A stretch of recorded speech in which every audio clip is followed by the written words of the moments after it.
Okay, we have one very tall man coming, so we'll let us know if, if there's a problem with volume. And that tall man happens to be Tim Seibles, who will be our first reader tonight. Tim is an associate professor of creative writing in the Department of English at Old Dominion University at Norfolk, Virginia. His credentials for being in the Public Poetry Project consist of being born and raised in Philadelphia, after which he went to college at Southern Methodist University, where he played football and began to study poetry, and then spent 10 years in Texas as a high school English teacher. Tim had a fellowship at the Fine Arts Work Center in Provincetown on Cape Cod. He's published 6 books of poetry, correct me if I'm wrong, beginning with Body Moves in 1988, moving to Hurdy-Gurdy in 1992, then to Kerosene, 10 Miles an Hour, Hammerlock, and in 2004, his most recent Buffalo Head Solos. Tim's poetry has appeared in the journals Callaloo, New England Review, Plowshares, Kenyon Review, Black American Literature Forum, New Letters, and Red Brick Review, among other venues. His poem Allison Wolfe was included in the anthology The Best American Poetry 2010. Tim serves as a faculty member, or served, as a faculty member with the Cave Canem Foundation. He was poet in residence at Bucknell University last year. In his collection, Buffalo Head Solos, he concludes the introductory open letter with these words. These are rough days, desperate times. Times when our language is publicly tortured and forced to mean so much less than it means. There must be a way to stop this dying, to make a literature that does more. A poetry with the kiss of a shark and the feet of a sparrow. A poetry at intervals beautiful, then ruthless. Frank, but full of quickening delusions. Join me in welcoming Tim Seibles.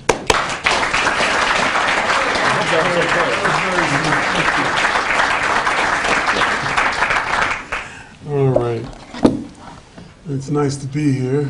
I read at Penn State many years ago, probably 12 or so years ago. It's always good to be back. Got Steve Carpenter and Zubaydah on ice in the audience. People you should all avoid. I'll start with a poem from the collection that'll come out next year about this time. It's just called Dolores Epps, and I'll just say this briefly about it. Probably in every high school, if you're a dude, or it depends on who's looking, but there's somebody who is so handsome or so beautiful that you just don't know what to do with yourself. And for us, it was Dolores Epps.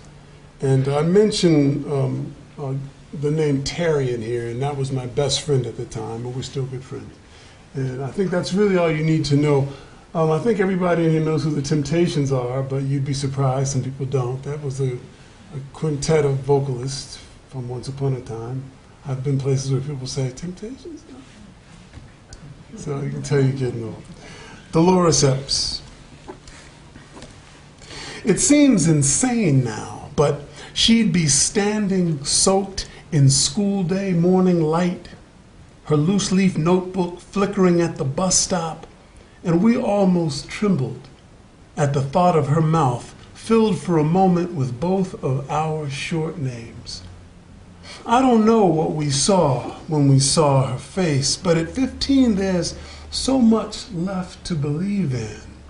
That a girl with sunset in her eyes, with a kind smile and a bright blue miniskirt softly shading her bare thighs, really could be the goddess. Even the gloss on her lips sighed, kiss me, and you'll never do homework again. Some Saturdays, my ace Terry would say, guess who was buying tea-berry gum at the drugstore on Stenton? And I could see the sweet epiphany still stunning his eyes. And I knew that he knew that I knew he knew I knew. Especially once summer had come and the sun stayed up till we had nothing else to do but wish and wonder about fine sisters in flimsy culottes and those hot pants James Brown screamed about. Crystal Berry, Diane Ramsey, Kim Graves, and her. This was around 1970. Vietnam to the left of us, black Muslims to the right, big afros all over my Philadelphia. We had no idea where we were, how much history had come before us, how much cruelty, how much more dying was on the way. For me and Terry, it was a time when everything said, maybe. And maybe being blinded by the beauty of a 10th grader was proof that, for a little while, we were safe from the teeth that were chewing up the world. I'd like to commend my parents for keeping calm, for not quitting their jobs or grabbing guns, and for never letting up about the amazing, quote, so many doors open to good students, unquote. I wish I had kissed Dolores Epps. I wish I had some small memory of her warm and spicy mouth to wrap these hungry words around. I would like to have danced with her, to have slow cooked to a slow song in her sleek toffee arms, her body balanced between the Temptations' 5 voices and me, a boy anointed with puberty, a kid with a B average and a cool best friend. I don't think I've ever understood how lonely I am, but I was closer to it at 15 because I didn't know anything. My heart so near the surface of my skin, I could have moved it with my hand.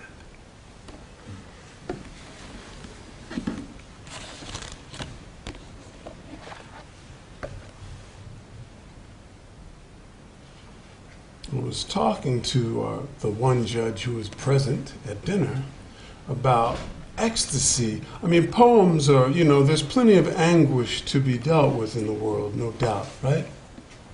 But I'll read this poem in honor of ecstasy because, we don't live for anguish, we live for delight, yes? And this poem is called First Kiss, and it's dedicated to lips, which means everybody's got a pair, yes? First kiss.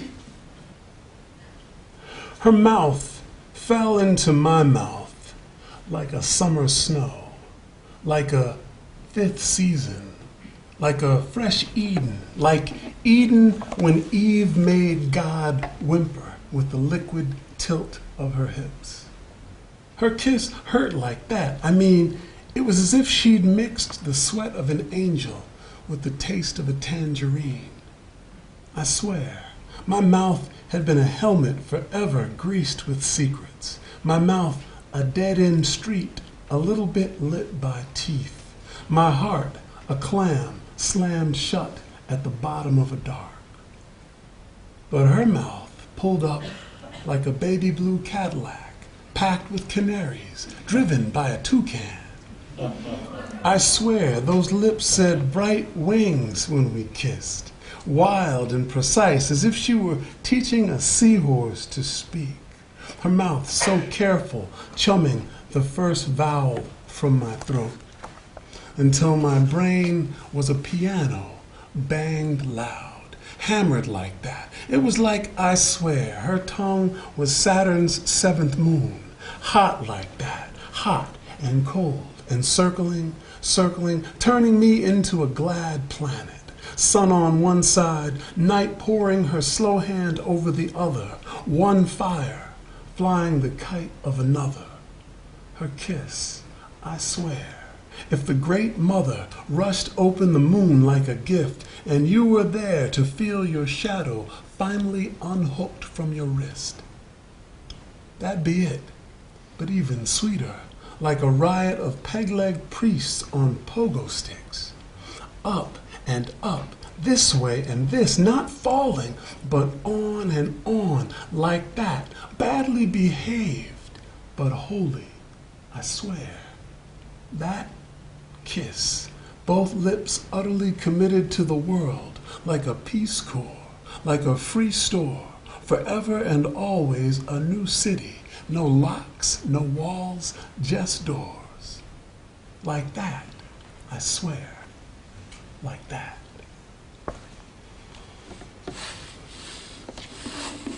Anyway, I'm very grateful to have been selected to have my poem become a public document. And so I would like to read that piece.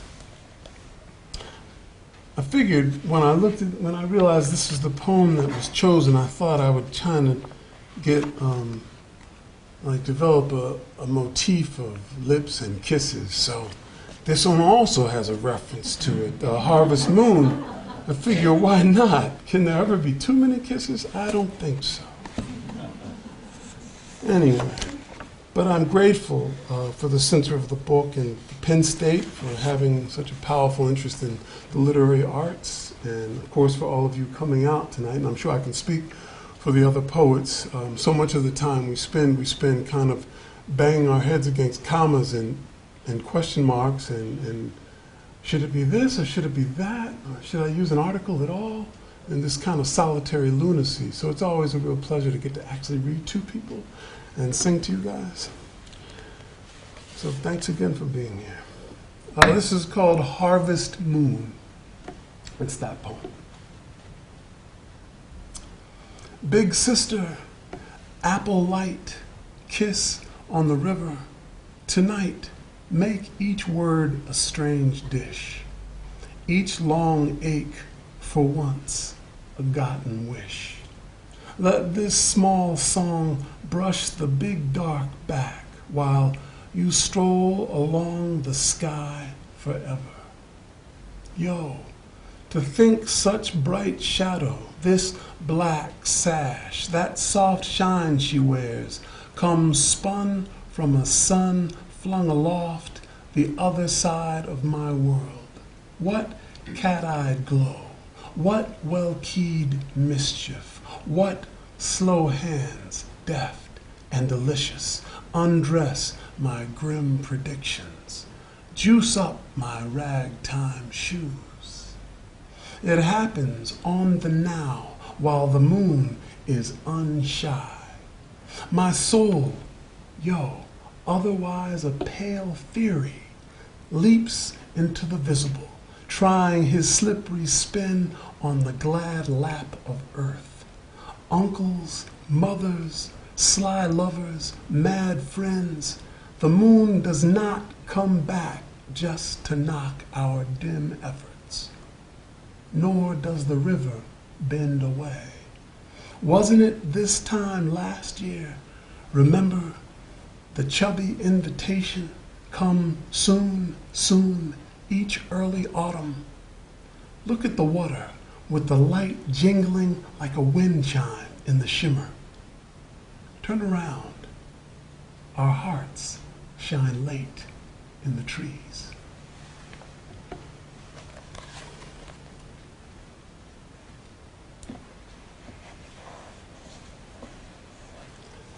I'll close with this poem. It's called Late Shift.